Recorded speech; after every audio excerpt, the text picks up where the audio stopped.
Hello, this is Zaid Ahmed from ASLBPO and welcome to another edition of Property Preservation Training.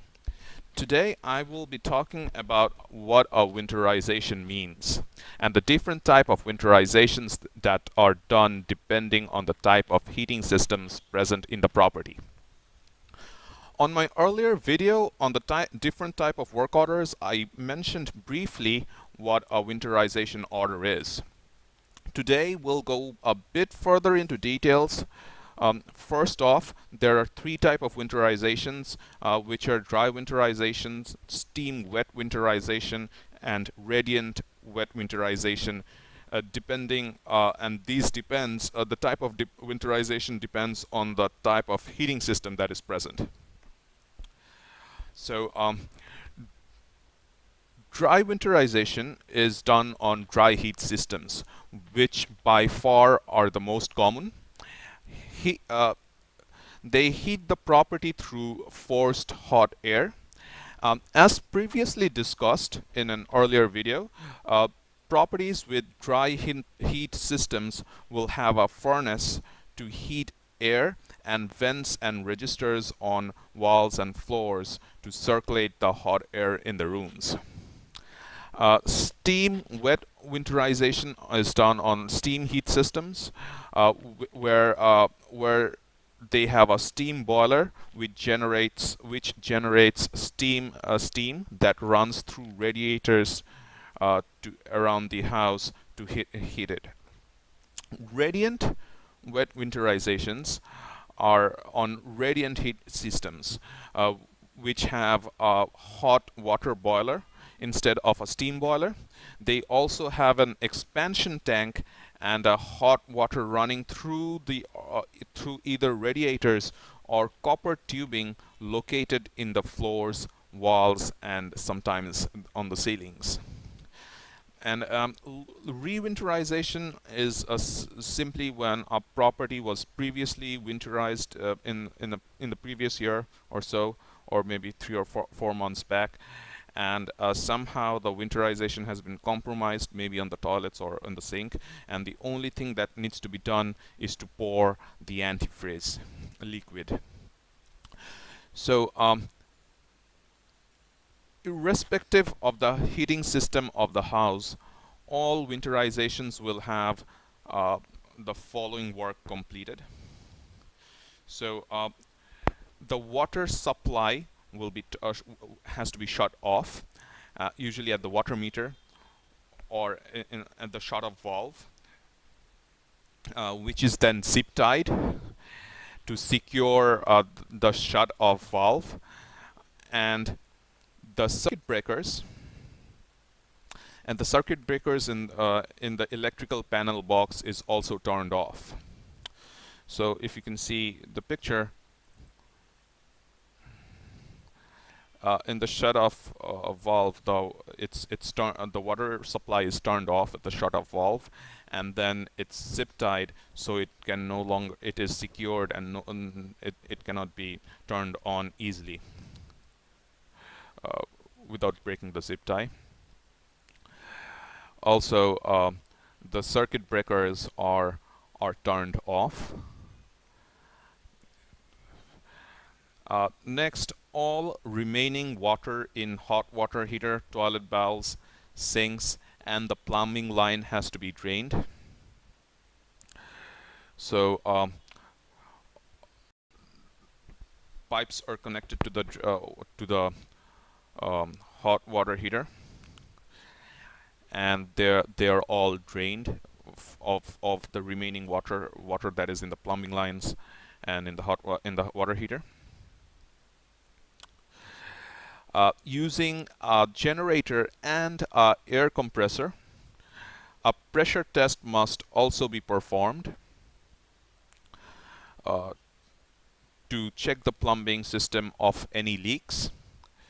If the pressure meter, and this is the pressure meter, shows a reading of 35 psi or more, it means that the pressure test passed and no leaks are present.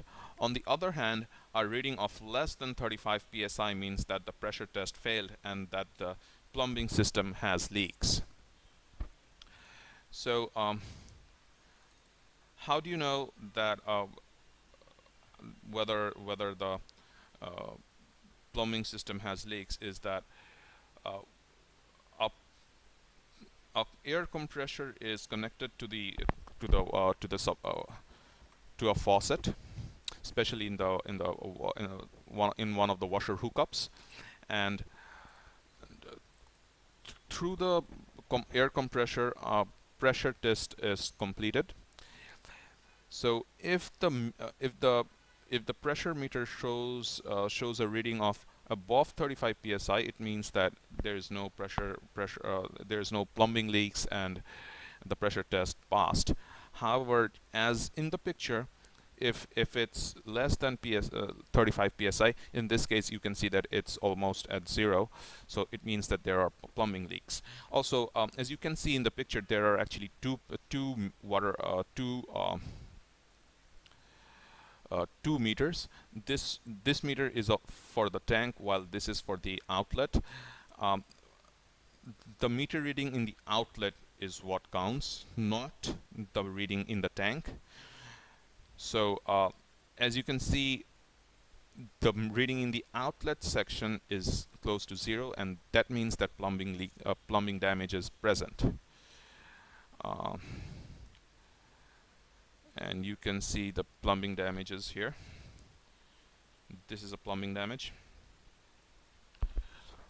As you can see, it's broken. Here is also a portion is damaged over here. Here, another portion, it's broken. That's also damaged. It's damaged over here. If you can see the picture, it's kind of there's this section that is where the copper pipe has this leak, or it's broken. This is a much clearer picture, and a more clear picture of the plumbing line being broken. Another picture of the plumbing line being broken. You get the idea that if such damages are present, the pressure test will fail, and it will mean that there's damage present. And as in fact, in this property, there's extensive damage in the plumbing system, and we would have to bid on plumbing inspection. In this case, sometimes the person who visited the property is might be a professional plumber who has the qualifications to know how much damage is present. If so, he will let us know that this much of copper plumbing lines are damaged and needs to be removed and replaced. If he gives such if he can give such information, then we can bid on removing and replacing the copper pipelines. Otherwise, we just bid on plumbing inspection. For plumbing inspection is when a professional plumber comes to the property and inspects the damages and lets us know that the repair costs for what needs to be exactly repaired and the repair cost behind it. Next, we also need to non-toxic pink antifreeze has to be poured on all drains, toilets, and water heater. The liquid chemical prevents. Wait a minute. So. Okay, so this is the pictures. So the liquid chemical prevents formation of ice in the plumbing lines and prevents freeze damage occurring in the winter. So basically, what happens is that a pink antifreeze, a liquid, is which is non-toxic. The color pink.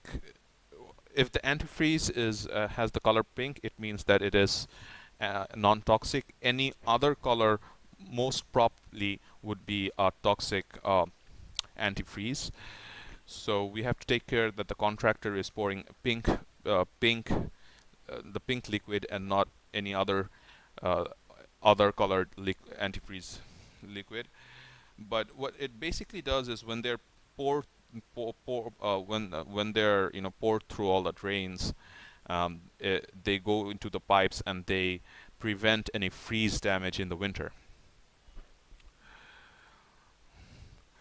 Then winterization film tapes has to be placed over sinks and toilets.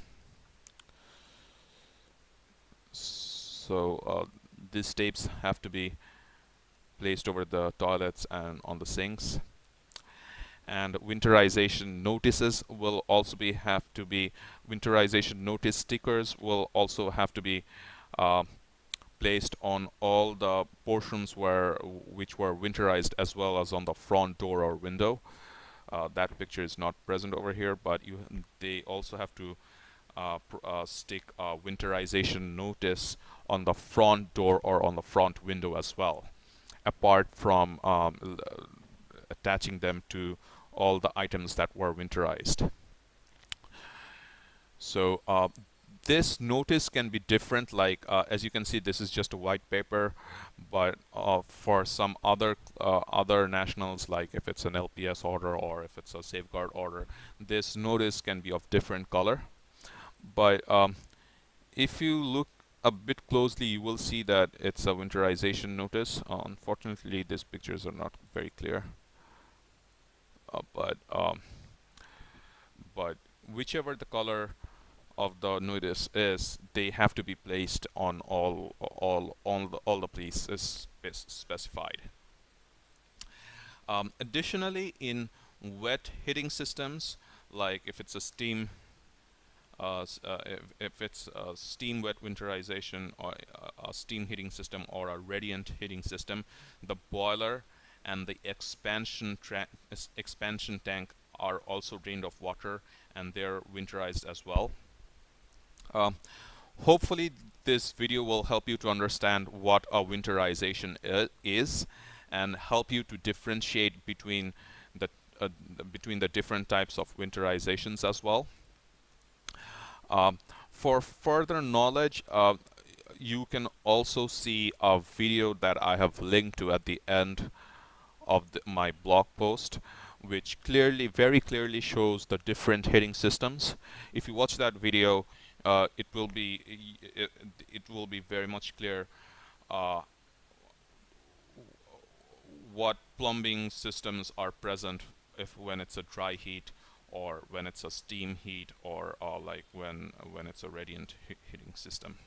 Okay, till next time.